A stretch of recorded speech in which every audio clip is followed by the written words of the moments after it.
दोस्तों गोलचक्र की YouTube channel पे आप लोगों का स्वागत है। मेरा नाम है नवीन कुमार। इंडियन पॉलिटी का क्लास स्टार्ट हो चुका है। मेरे प्यारे भाई, पूरी तरह जीरो लेवल से क्लास हमने स्टार्ट किया है। इंडियन पॉलिटी का, भारतीय राज्य व्यवस्था का हमने 3-4 क्लास आपको डिलीवर भी कर दिया है। जा करके आप प्लेलिस्ट में देख सकते हैं। संविधान क्या होता है, संविधानवाद क्या होता है, राज्य क्या होता है, राष्ट्र क्या होता है, इनके बीच विभेद क्या होता है ना। फिर हमने जो है टॉपिक स्टार्ट किया भारत का संवैधानिक विकास, कॉन्स्टिट्यूशनल डेवलपमेंट ऑफ इंडिया। उसमें 1773 का रेगुलेटिंग एक्ट पूरा डिटेल से देखा बैकग्राउंड के साथ।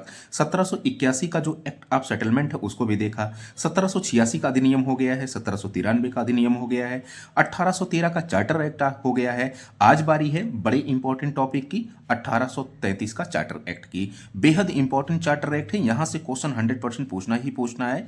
और सबसे मजे की बात है कि जब यहां से क्वेश्चन आता है तो कंफ्यूजन होता है कि जो है 1813 का चार्टर एक्ट होगा या 1833 का चार्टर एक्ट होगा या फिर 1861 का भारत परिषद अधिनियम होगा। सारे डाउट को पूरी तरह कोरिलेट करके पढ़ने का काम करते हैं ताकि डाउट आपका दूर रहे। तो एक चीज अगर मैं आपसे कहूं कि सवाल है कि साहब इसको लाए जाने की आवश्यकता क्यों पड़ी, मतलब कि लाए जाने का क्या कारण था 1833 का चार्टर एक्ट को, तो इतना सारा कारण हमने बताया है ताकि अगर मेंस में आपका क्वेश्चन आए तो आसानी से हो जाए। प्रारंभिक परीक्षा या मुख्य परीक्षा कोई भी क्वेश्चन कहीं से भी आएगा तो आप आसानी से क्वेश्चन हो जाएगा।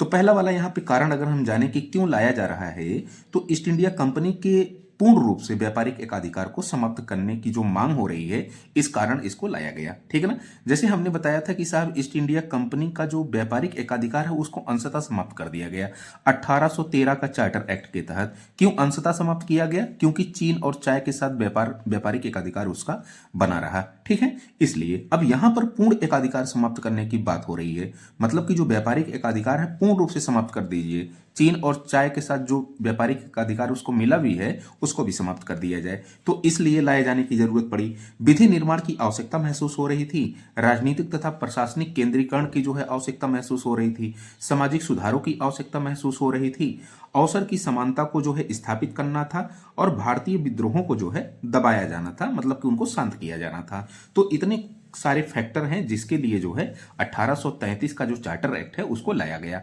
अगर मैं आपसे ये कहूं कि सवाल है कि साहब इसमें क्या क्या प्रावधान किया गया, तो एक एक प्रावधान बड़ा ही इंपॉर्टेंट है, आराम आराम से इसको देखकर चलना है।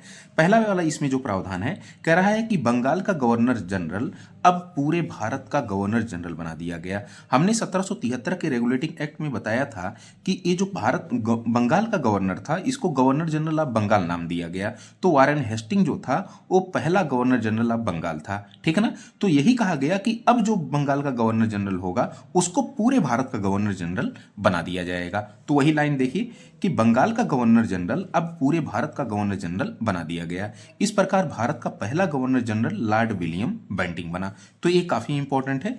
आपका जो है 2024 या 25 वाले में शायद यूपीएससी में आईएएस वाले पेपर में प्रारंभिक परीक्षा में क्वेश्चन पूछा गया है। ठीक है। फिर देश के राजनीतिक तथा प्रशासनिक केंद्रीकरण किया गया इसके माध्यम से, जिसमें बंबई तथा मद्रास की विधायी शक्तियां गवर्नर के अधीन कर दी गईं। अब यहां पे समझना जरा, हमने 1773 का रेगुलेटिंग एक्ट बताया था, तो बताया था कि भैया जो बंबई है और मद्रास है इन प्रेसिडेंसियों को बंगाल प्रेसिडेंसी के अधीन रखा गया था। यहां पर क्या कहा जा रहा है कि जो बंगाल का गवर्नर है पूरे भारत का गवर्नर जनरल हो गया है। अब इसी गवर्नर जनरल ऑफ इंडिया के अधीन ये जो बंबई और मद्रास की प्रेसिडेंसियां हैं इनकी विधायी शक्तियां, मतलब कि विधि निर्माण केवल अब कौन कर सकेगा? वो गवर्नर जनरल ऑफ इंडिया कर सकेगा। ठीक है ना। तो ये विधायी इनकी शक्तियां किसके अधीन रख दी गई हैं? गवर्नर जनरल ऑफ इंडिया के अधीन रख दी गई हैं। देखिए कि विधायी शक्तियां गवर्नर जनरल के अधीन कर दी गई। ये दूसरा वाला पॉइंट आपका होगा। तीसरा पॉइंट क्या है? ईस्ट इंडिया कंपनी के व्यापारिक एकाधिकार को पूर्णतया समाप्त कर दिया जा रहा है।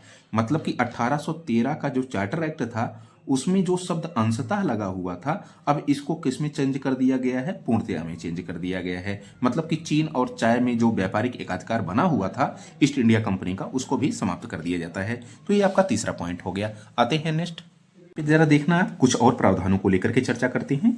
चौथा पॉइंट है 1833 के चार्टर एक्ट में क्या प्रावधान किया गया।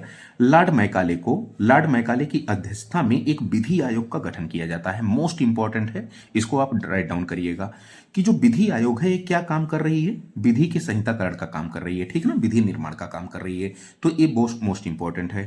फिर पांचवा वाला पॉइंट है कि गवर्नर जनरल की परिषद में विधिक सदस्य परामर्श के लिए लॉर्ड मैकाले को चौथे सदस्य के रूप में शामिल किया गया। मेरे प्यारे भाई, हमने बताया था कि 1773 का जो रेगुलेटिंग एक्ट है इसमें 4 सदस्यीय परिषद बनाई जाती है ना, गवर्नर जनरल की सहायता के लिए। फिलिप फ्रांसिस, मार्शल, वर्नेल और क्लेवरिंग, ये 4 लोग थे, क्लेवरिंग 4 लोग थे। लेकिन 1784 का जो पिट्स इंडिया एक्ट लाया जाता है इसमें 4 से सदस्य संख्या घटा करके 3 कर दी जाती है, ठीक है। अब देखना जरा, अब 1833 का चार्टर एक्ट हम लोग पढ़ रहे हैं तो इसमें फिर बता रहा है कि संख्या 4 कर दी जाती है, और जो चौथा सदस्य होता है वो किस रूप में होता है, लॉर्ड मैकाले के रूप में, और विधिक सदस्य मतलब कि विधिक परामर्श के लिए इसको नियुक्त किया जाता है, मतलब विधि सदस्य होता है, विधिक की जानकारी रखने वाला, ठीक है ना। फिर अच्छा, आप जब जो है अधिनियम देखेंगे 1861 का भारत परिषद अधिनियम, तो इसमें 5वां सदस्य लाया जाता है जिसका न्यायविद होना जरूरी था, न्यायविद होना जरूरी था, ठीक है ना। उसके बाद एक अधिनियम और लाया जाता है, शाही उपाधि अधिनियम। शाही उपाधि अधिनियम 1876, इसके तहत एक छठा सदस्य बनाया जाता है जिसको लोक निर्माण विभाग दिया गया। क्या विभाग दिया गया? लोक निर्माण विभाग दिया गया। तो ये सब सारी चीजें आपको क्रोनोलॉजी याद रखनी है ताकि आपको जो है दिक्कत ना हो, ठीक है। अब यहां पर देखना जरा, नेक्स्ट पॉइंट कह रहा है कि कंपनी में होने वाली भर्ती को रंग, वंश, जन्मस्थान, धर्म के आधार पर अयोग्य ठहराने पर प्रतिबंध लगा दिया गया। होता क्या था कि जो ईस्ट इंडिया कंपनी है, इस ईस्ट इंडिया कंपनी में जो भर्तियां होती थी, अभी भी देखिए जो है जाति, धर्म, लिंग, स्थान के आधार पर भेदभाव किया जाता है ना भर्तियों को लेकर के, कि कहीं कहीं आपको सुनाई पड़ता है। तो तब तो और ज्यादा था। तो जो ईस्ट इंडिया कंपनी में भर्ती होती थी उसमें देखा जाता था रंग कैसा है, वंश किस किस वंश का है, किस जन्म स्थान का है, धर्म इसका क्या है, तो इस आधार पर अयोग्य ठहरा दिया जाता था। लेकिन ये अधिनियम ला करके जो अयोग्य ठहराया जाता था उस पर प्रतिबंध लगा दिया गया। कुल मिला जुलाकर हम कह सकते हैं कि जो अनुच्छेद 15 है, अनुच्छेद 16 है, इसका पालन करने का प्रयास किया जा रहा है, समानता के अधिकारों को लागू करने का प्रयास किया जा रहा है, ठीक है ना। फिर अवसर की समानता, ठीक है, अनुच्छेद 16। यहां पर देखना जरा, नेक्स्ट पॉइंट कह रहा है कि सामाजिक सुधार का प्रयास जिसके अंतर्गत दास प्रथा, बाल हत्या, सती प्रथा पर क्या लगा दिया गया? प्रतिबंध लगा दिया गया। ये तो सामाजिक सुधार ही है ना, कि भाई दास प्रथा चल रही थी, बाल हत्याएं चल रही थी। बाल हत्या मतलब कि बालिका का जो है, बच्ची का अगर जन्म होता था तो उसको दुखों का कारण मान लिया जाता था, है ना। मैत्रायणी संहिता में कहा गया है कि अगर कोई बच्ची हो तो उसे दुखों का कारण बना दिया जाए। तो ये जो है बाल हत्या और दास प्रथा और सती प्रथा, ये तो कुल मिला जुला करके इसको प्रतिबंध लगाना सामाजिक सुधार की दिशा में एक बेहतर कार्य था। तो ये 7वां वाला पॉइंट है, ठीक है। तो ये 1833 का चार्टर एक्ट का सारा कुछ प्रावधान हमने देखा। अब आते हैं नेक्स्ट, कुछ देखते हैं। अगर हम कहें कि 1833 के चार्टर एक्ट की कुछ कमियां थीं, तो बिल्कुल कमियां थीं। पहला, कि भारतीयों को नौकरी में वास्तविक अवसर न मिल पाना। दूसरा, सामाजिक सुधार का सीमित प्रभाव पड़ा। केंद्रीयकरण से स्थानीय मुद्दे प्रभावित हुए। केंद्रीयकरण मतलब कि देख रहे हैं आप, बंबई और मद्रास दोनों प्रेसिडेंसियों की विधायी शक्तियां केंद्र के अधीन कर दी जाती हैं, मतलब गवर्नर जनरल के अधीन कर दी जाती हैं। एक समस्या है, तो स्थानीय मुद्दे इससे प्रभावित हो रहे हैं। इसका जो है प्रतिकूल, और भारतीय हथकरघा उद्योगों पर प्रतिकूल प्रभाव पड़ा। कैसे? कि अब क्या आप कर रहे हो कि ईस्ट इंडिया कंपनी का जैसे ही व्यापारिक अधिकार समाप्त हुआ तो यहाँ पर यूरोप की जो दूसरी कंपनियां थी ना, ये तेजी से आने लगी और भारत में। और जब यूरोप की तेजी से कंपनियां आएंगी, और समस्या क्या है कि ये बने बनाए जो है चीजों को, वस्तुओं को लेकर आएंगी, तो भारत का जो हथकरघा उद्योग है, ये मशीन से बनी वस्तुएं लाएंगे, तो भारत का हथकरघा उद्योग इससे नष्ट होगा, प्रभावित होगा। तो यहां पर ये हमने मेंशन कर दिया है। केंद्र राज्य शक्तियों में असंतुलन हमको दिखाई पड़ता है, और एक्ट का उपनिवेशी उद्देश्य था। तो एक कुछ जो है आप कटाक्ष कर सकते हैं, खामियां निकाल सकते हैं, ठीक है ना, ताकि आपका जो है आंसर मेंस के जो है डायमेंशन से ठीक हो। क्वेश्चन यहाँ पर मेंस का हमने दे दिया है, 2 क्वेश्चन है कि 1813 का चार्टर एक्ट लाए जाने के पीछे क्या कारण थे। इस चार्टर एक्ट के प्रावधानों की चर्चा करिए। यूपीएससी और यूपीपीसीएस दोनों के क्वेश्चन है, ठीक है ना। फिर 1833 के चार्टर एक्ट के प्रावधानों का आलोचनात्मक परीक्षण करना है, मतलब कि 1833 का चार्टर एक्ट लिख करके, उसके प्रावधान को लिख करके फिर हमको ये आलोचना बतानी है, ठीक है ना। तो आलोचनात्मक परीक्षण इसका कीजिए। आते हैं नेक्स्ट आपका है 1853 का चार्टर एक्ट। इसके प्रावधान को हम लोग देखते हैं, बेहद ही इंपॉर्टेंट टॉपिक है। लाइट कट गई है, हमने मोबाइल के लाइट से आपको क्लास में दे रहे हैं, ठीक है ना। तो यहाँ पर कुछ प्रावधान है, बड़ा इंपॉर्टेंट प्रावधान है। इसमें है क्या कि इसने पहली बार गवर्नर जनरल की परिषद के विधायी और प्रशासनिक कार्यों को अलग कर दिया। तो अगर यहीं से पूछ ले क्वेश्चन कि पहली बार विधायी और प्रशासनिक कार्यों को अलग कब किया गया, तो 1853 के चार्टर एक्ट के तहत। ठीक ना भैया। और यहाँ पर देखना जरा कि कह रहा है कि परिषद में 6 नए सदस्यों को जोड़ करके केंद्रीय विधान परिषद, जो मिनी संसद कहलाती है, इसका गठन किया गया। मेरे प्यारे भाई, जो वर्तमान की संसद है ना, ये वर्तमान की संसद कब अस्तित्व में आई? तो 1853 के चार्टर एक्ट के तहत आई। ठीक है ना। तो ये आपको याद रखना है, केंद्रीय विधान परिषद के रूप में जानी जा रही है। इसके अलावा नेक्स्ट पॉइंट है कि सिविल सेवा की जो भर्ती है ये खुली प्रतियोगी परीक्षा के आधार पर किए जाने का प्रावधान किया गया। ठीक है, ये 1853 के चार्टर एक्ट के तहत।